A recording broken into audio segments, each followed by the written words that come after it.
السلام عليكم ورحمة الله تعالى وبركاته. شكرا شباب، شلون صحتكم؟ معكم أخوكم عمار. طبعا اليوم رجع لكم فيديو جديد. هذا الفيديو يتكلم عن كيفية إظهار المؤشر أو الماوس في جهاز الأندرويد. الطريقة جدا سهلة، وهسه راح أراويكم كيف تسوون المؤشر أو الماوس في جهاز الأندرويد.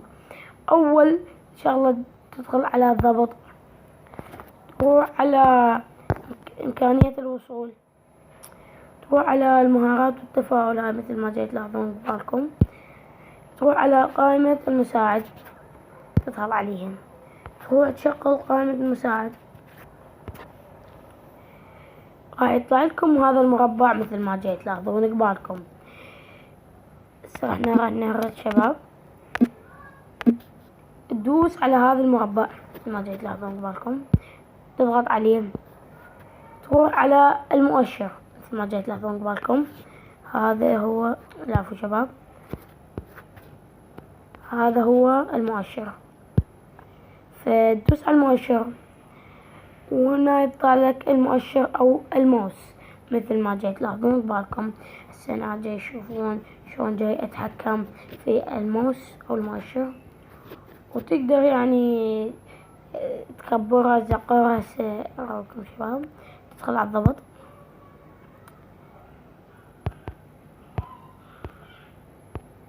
تدخل على إمكانية الوصول،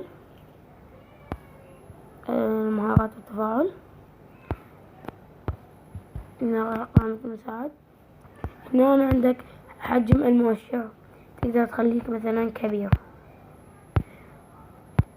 حجم الملمس تقدر تخليه صغير. فهذا الملمس يعني شلون الماوس اللي تتحكم به الماوس.